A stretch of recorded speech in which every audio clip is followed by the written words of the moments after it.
while this may look like any ordinary field in France, let me assure you it's not. Because buried underground are hundreds of thousands of cubic meters of nuclear waste. Things such as tools and clothing used in the nuclear industry. While it may not be the most radioactive, it does represent the large majority of nuclear waste. Let's take a look. Rows of cylinders in metal and concrete spread out over 15 hectares. And here they will stay, monitored for 300 years. Kept from harm's way thanks to a synthetic membrane mixed with layers of sand, bitumen and earth. Together, this waste represents 97% of radioactive material. So what about the other 3%? Well now, that's known as high-level waste.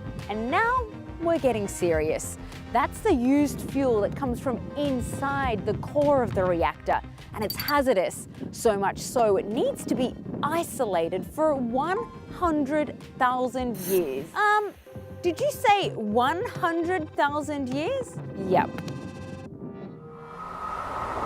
France relies on nuclear for a massive 75% of its electricity.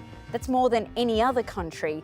As a result, it produces enough toxic radioactive waste every year to fill 120 double-decker buses, or 2 kilograms for every French person. But it's by no means alone. Today, 30 countries host a total of 449 nuclear reactors. And there's more on the way, with 60 under construction. The amount of waste in the world is multiplying, and that's before things go wrong. Japan is still struggling with an ever-growing pile of radioactive waste in the wake of the 2011 tsunami, including 400 tons of contaminated water every day. Nuclear may be relatively cheap and reliable, but it's not always simple. Whether you're for or against nuclear, everyone seems to agree on one point. This high-level radioactive waste is a real problem, and no one has found an ideal solution for the long term. A little like we're all flying on an aeroplane with no runway to land.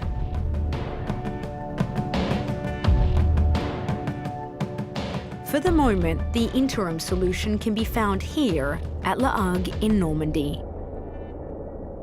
This site here has the largest concentration of high-level radioactive material in Europe. Every day around 6 tons of the used fuel arrives here. That's because ultimately this facility is a huge nuclear recycling factory.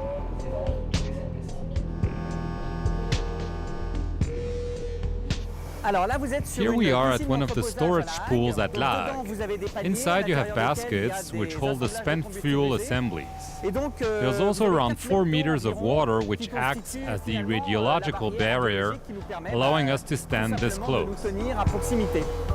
Left here to cool for 4 to 7 years, after which much of the uranium and plutonium are separated to be reused as fuel.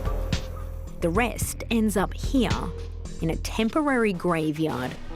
All of these wells store high-level nuclear waste. Each year it accumulates, and it can't stay here forever.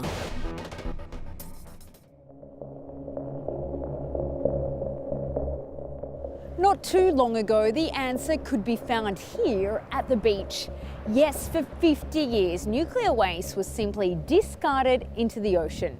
Anyone for a dip? Eventually, Greenpeace raised an alarm, but not before 100,000 tons of radioactive material was dumped, 80% by the British alone.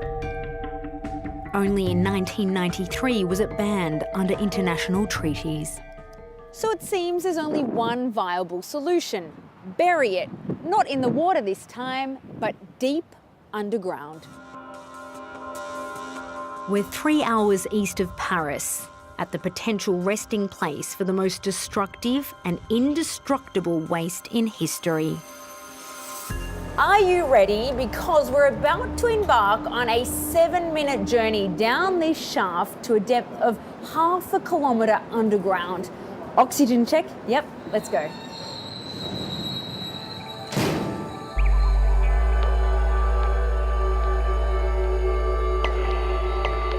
Below a labyrinth of underground tunnels designed to house the residue of more than half a century of nuclear waste. France's €25 billion answer to the unanswerable question of what to do with this toxic problem. If given the green light, 80,000 cubic metres of the waste will be buried over an area of 30 square kilometres, after which it will be left for eternity.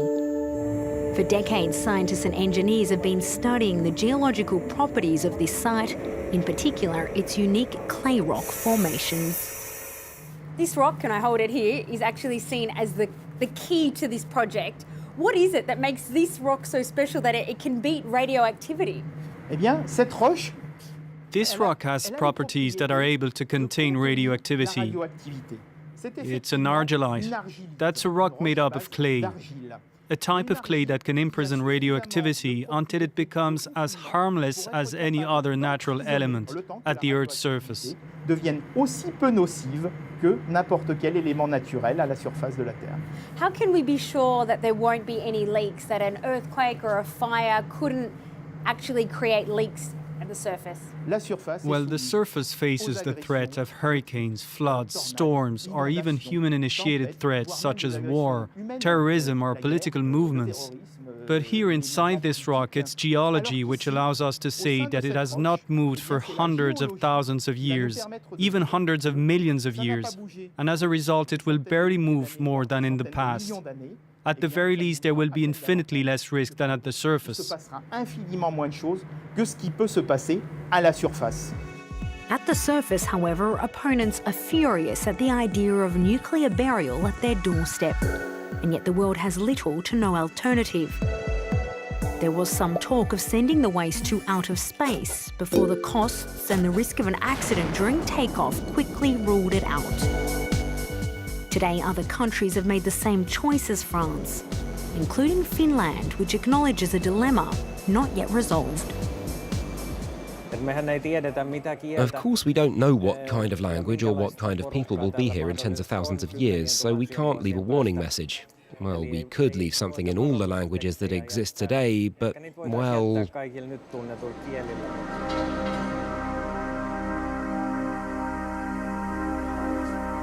It's a question that has ignited global debate.